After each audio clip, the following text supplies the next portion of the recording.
Bonjour et bienvenue dans cette vidéo où l'on va pouvoir discuter des erreurs à ne pas faire lors d'un test d'intrusion.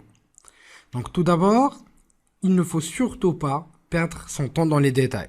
Donc si jamais vous arrivez à une phase où vous êtes bloqué, passez à autre chose, passez à un autre vecteur. Car le temps joue contre vous. Vous êtes amené à être le plus efficient possible et non le plus efficace possible. Certes, vous pouvez avoir ce besoin-là avec quelques clients, mais il faut que ça soit explicite. Généralement, vous avez un projet parce que le pentest ne va pas se faire de manière aveugle, il va se faire d'une approche orientée projet. Donc vous avez un temps à respecter, vous avez une deadline, et donc ne perdez pas de temps inutile dans les détails ou dans des phases bloquantes. Donc passez toujours à d'autres phases, utilisez aussi différentes approches pour être le plus efficient possible, c'est-à-dire effectuer ou être le plus efficace dans le moment ou dans un temps assez donc record si vous préférez. Il faudra aussi utiliser au moins 3 outils ou différents outils par tâche. Pourquoi? Parce que vous serez souvent amené à avoir des faux positifs qu'il faudra vérifier. Et donc, du coup, et généralement, vous pouvez aussi, excusez-moi, avoir des faux négatifs. Donc, du coup, avoir plusieurs outils, parce que bien sûr, chaque outil a une certaine donc, puissance et certains avantages par rapport à d'autres. Donc du coup, le plus intéressant, c'est de pouvoir utiliser plusieurs outils par tâche, donc afin de pouvoir se débarrasser des faux positifs et des faux négatifs. Bien sûr, tout ceci doit être vérifié par la suite à la main, donc manuellement, parce que les outils automatisés entre nous généralement, c'est pas vraiment top le résultat. Donc certes, ils nous montrent la voie à suivre, mais l'exploitation doit venir de nous à 100%. Il faut aussi éviter de négliger le périmètre du pentest qui a été établi dans le contrat de pre-engagement qu'on va pouvoir discuter,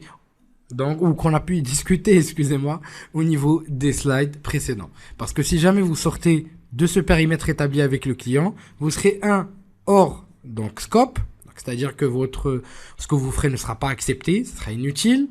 Et dans un deuxième temps, vous serez hors ou autre. Donc, ou en train d'effectuer une infraction, entre parenthèses, juridique.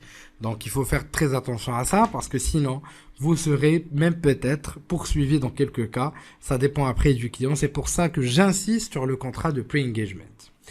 Il ne faut aussi jamais dire que vous avez fini avant le temps qui a été établi pour l'exécution du projet. Prenez votre temps pour donc approfondir ce que vous avez trouvé, pour perfectionner votre rapport ou encore pour trouver de nouveaux vecteurs d'exploitation.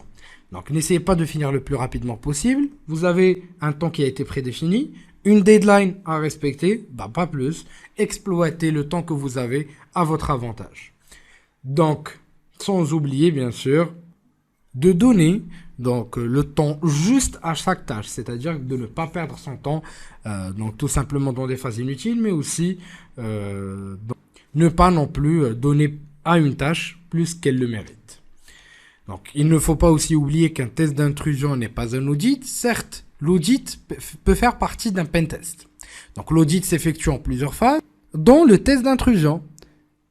Donc du coup, un audit de sécurité plus large qu'un test d'intrusion et un test d'intrusion peut faire partie d'un audit. Donc, lors d'un audit, nous allons donc vérifier la partie organisationnelle et technique. Et généralement, avec le pentest, on s'arrête sur la partie technique. Les tests d'intrusion ne consistent pas aussi à utiliser et exécuter des outils automatisés comme on en a discuté. Il faudra aussi, bien sûr, exploiter ou avoir des approches manuelles pour vérifier l'exploitabilité ou la pertinence de la vulnérabilité et bien sûr la vérification qui suit à la main est extrêmement importante car vulnérable ne veut pas dire exploitable.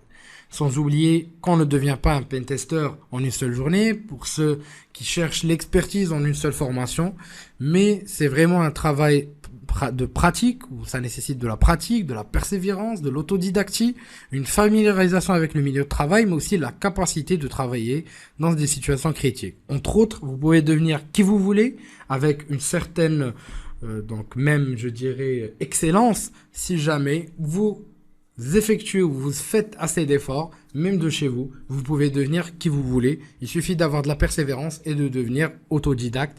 Le reste suit tout seul.